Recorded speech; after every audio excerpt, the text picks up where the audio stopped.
அப்ராப்ரியேட்டான justice வரும்னு சொல்லி நாங்கள் எதிர்பார்த்துட்ருக்கோம். ஏன்னா நிறைய கொடுமைகள் நடந்துகிட்டே இருக்குது. இதை ஒரு வார்னிங்காக எடுத்துக்கணும். நடிகர் அண்ட் சமையல் கலைஞரான மாதம்பட்டி ரங்கராஜுடைய மனைவி ஸ்ருதி இன்னைக்கு காலையில ஒரு போஸ்ட் போட்டிருந்தாங்க.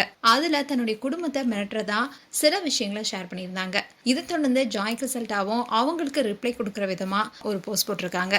மாதம்பட்டி ரங்கராஜ் தன்னை ஏமாத்தி திருமணம் செஞ்சுக்கிட்டு தான் கருவுற்ற நிலையில தன்னை விட்டு சென்றதா ஆடை உணவுப்பாளர் ஜாய் கிறிசல்டா சென்னை கமிஷனர் அலுவலகத்துல புகார் கொடுத்திருந்தாங்க. இதை தொடர்ந்து தான் போலீசாரும் விசாரணை நடத்திட்டு வந்தாங்க. இப்படி இருக்க சூழல தான் டிஎன்ஏ டெஸ்டும் நடத்தப்பட்டுச்சு.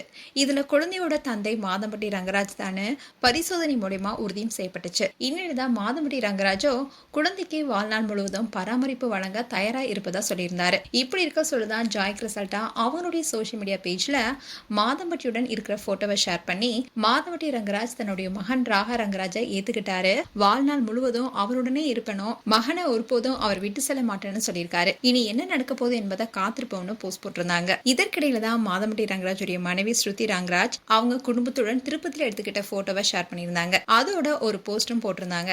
அதாவது அதுல என்ன சொல்லியிருக்காங்கன்னா, என்னுடைய குடும்பத்தை மிரட்டுவதற்கோ இல்ல அவதூறு பரப்புவதற்கோ எந்த முயற்சியை மேற்கொண்டாலும் என்னுடைய குழந்தைகளையும் என்னுடைய குடும்பத்தையும் பாதுகாக்கிறதுல உறுதியா இருப்பேன்னு பதிவிட்டிருந்தாங்க.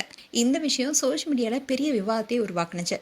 ஒரு பக்கம் இப்படி போயிட்டு இருக்க, இன்னொரு பக்கம் ஜாய் கிறிசல்டாவோ தூங்குறவங்களை எழுப்பலாம், தூங்குற மாதிரி நடிக்கிறவங்கள எழுப்பவே முடியாது, நேர்மையா இருக்கிறது டிஃபமேஷன் கிடையாது, பொய் சொல்றது, ஏமாத்துறது, மாத்தி மாத்தி பேசுறது, அறம் தவறி நடப்பதுதான் குற்றம், அந்த பொய் பொருட்டுக்கு துணி நிற்கிறது அவமானத்துடைய அடையாளம்.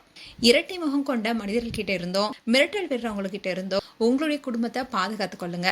நீங்க யாருடன் இருந்தாலும் எந்த தொடர்புல இருந்தாலும் அது பொருட்டு கிடையாதுன்னு சொல்லியிருக்காங்க.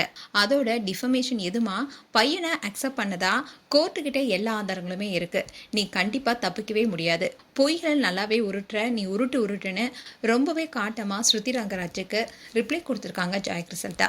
இப்படி ஒரு பக்கம் ஜாய் கிறிசல்டா அண்ட் இன்னொரு பக்கம் ஸ்ருதின்னு ரெண்டு பெண்களுமே சோசியல் மீடியால அவங்களுடைய நிலைப்பாட்டை வெளிப்படுத்திட்டு வராங்க.